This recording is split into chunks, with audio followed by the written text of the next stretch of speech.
Up next, the dogs hear it all at Ogle Elementary. And kids cook up their own snacks that are healthy yet delicious. All this and more as we kick off Season 4.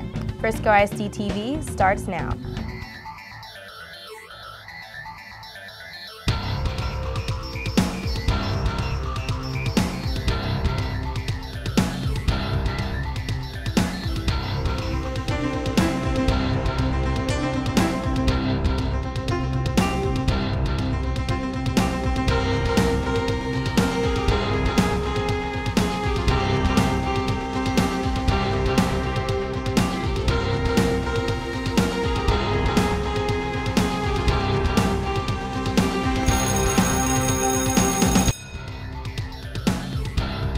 Welcome to Season 4 of Frisco ISD-TV. I'm Alyssa Herzog. And I'm Sydney Gray. We're your source for happenings throughout Frisco ISD. Students aren't always eager to read out loud, but when all ears are up, their reactions can change. Lexi Rodriguez has more in It's Elementary, My Dear.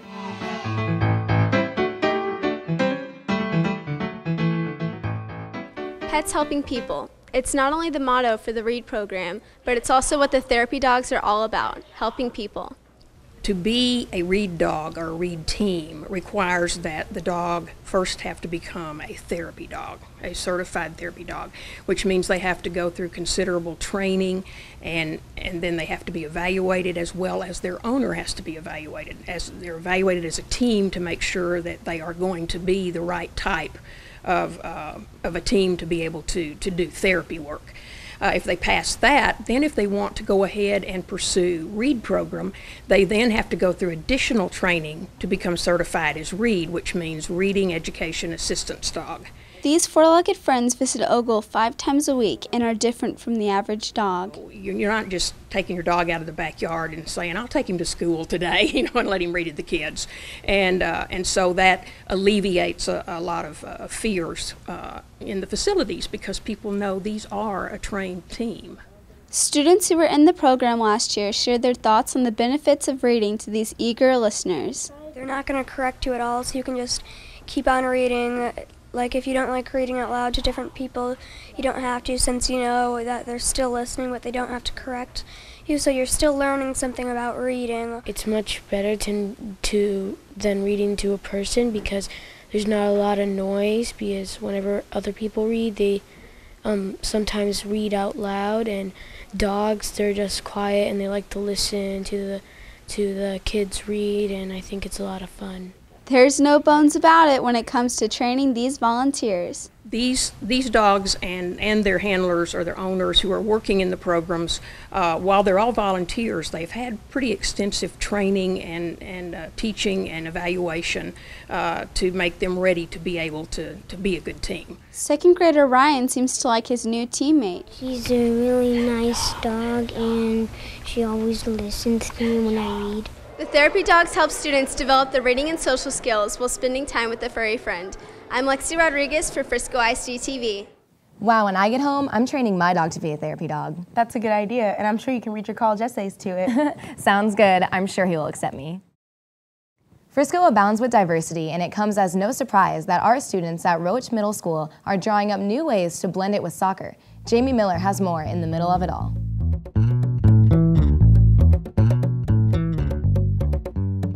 Two Roach Middle School students have already made their mark on 2012. Their artwork celebrating diversity has earned them 2 months of recognition.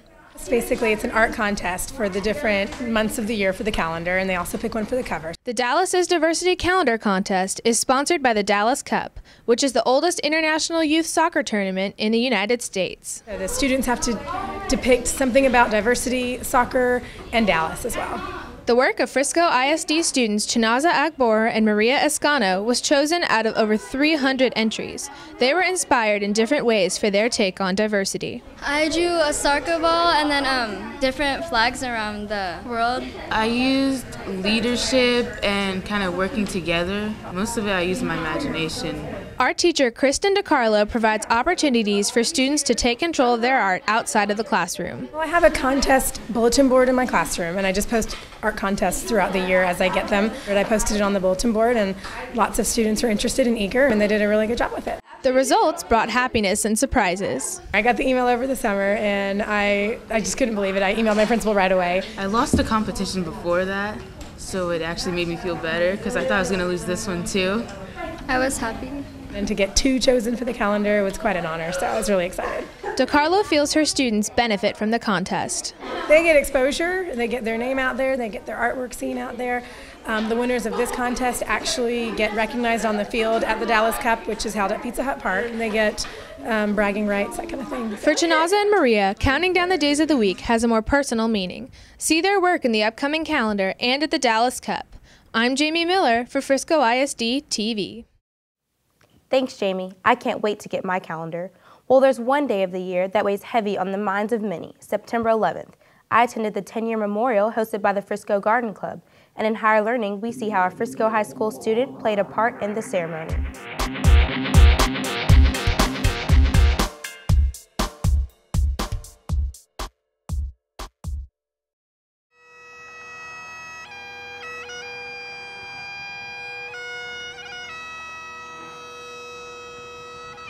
A day to remember, a day some may never forget. September 11th, 2011 marked the 10th year since terrorists attacked our country on a scale that had not been seen before.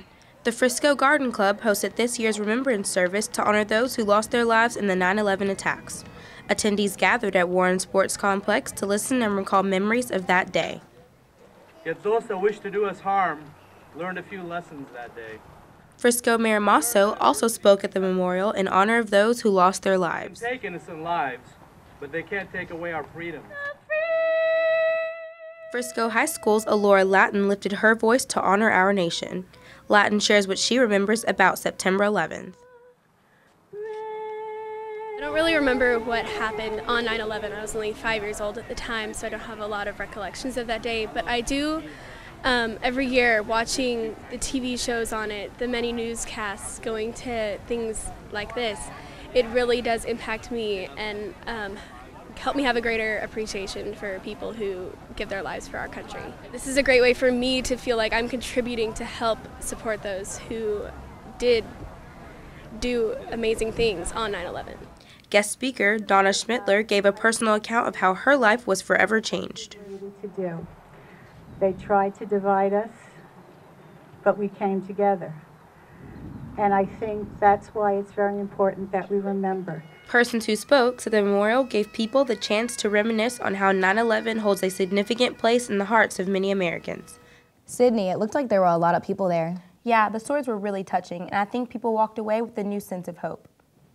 Now we go to High Tech Happenings, where Alex Lee took a trip to the kitchen to learn how culinary and marketing students are blending nutritious ideas.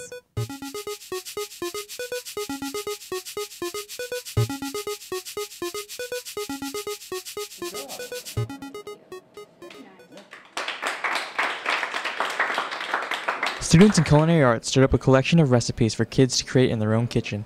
However you slice it, it's easy enough to make at home. The importance of a healthy diet is actually knowing what you're eating, and so education is the most important thing. So knowing, what the food that you're eating, what you're consuming, and how it's made is very important.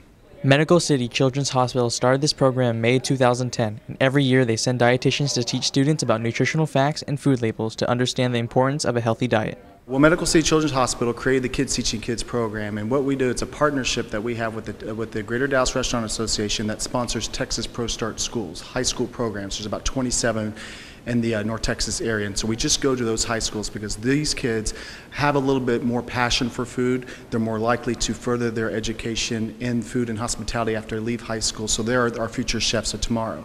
We've also partnered with the Texas Chef Association, where they come in and bring that kind of like that professional experience. The students have really shown to be very important to this program, where they can give demonstrations and advice and kind of be a mentor.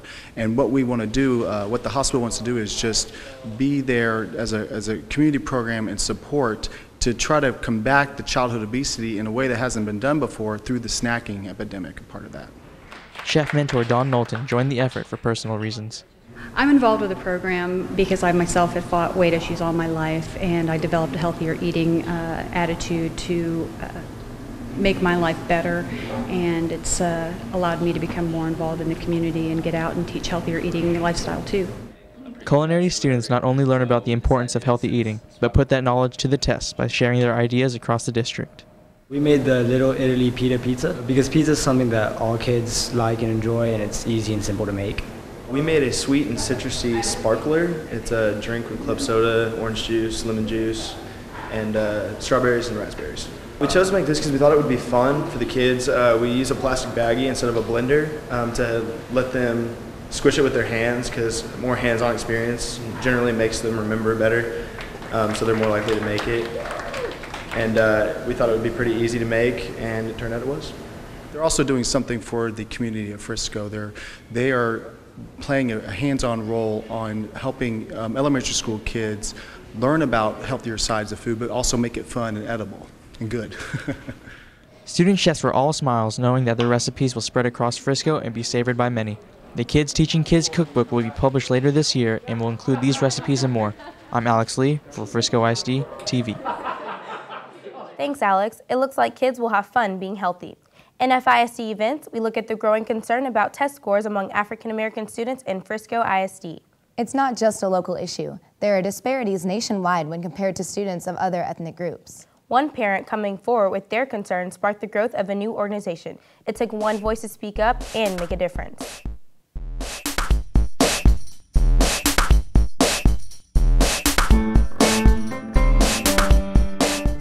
A new program in Frisco ISD is helping minority students and parents unite their voices for a common goal: that everyone has a chance for success after high school.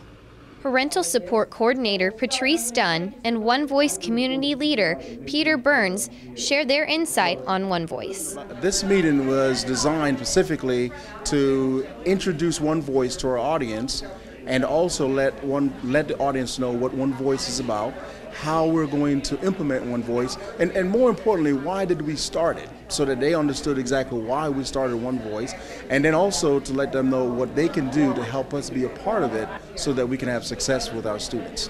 One Voice is collectively the African American families, made up of staff and families here in Frisco, that have come together to share their thoughts of things that need to be done or continue to be done to help their children be successful here in Frisco. Since school started, we've been talking about One Voice. We've been doing bits and pieces to get the word out that we're here and that we're wanting to hear from parents. But this was the first opportunity to get everybody in one room to share what the vision was, and hopefully now that they can go out and share it with other families. Parents of the One Voice Committee share their hopes and expectations for this program. My expectation for One Voice is for the African American community to grow as a whole, to help all of our kids there at school. My expectations for One Voice is to be a voice for the African American community, to be a voice for our children, to help them succeed in life. I would like to see One Voice not just in Frisco, but in maybe all of Texas schools. The next event is going to be our big event, which is going to be our block party event, and that's going to be on November 5th, and it's going to be held at Hunt Middle School. So we're excited about it. One Voice hopes to have minority students and parents join the program, which spreads awareness of attending college after high school. This program is expected to touch many lives and help students achieve their goals. I'm Morgan Yarnick for Frisco ISD-TV. Thanks, Morgan. That wraps up this edition of Frisco ISD-TV. Join us next time as we visit a one-of-a-kind class at the middle school level. And we get a piece of cake at Bright Elementary. Be sure to join us. I'm Alyssa Herzog. And I'm Sydney Gray. Thanks for watching.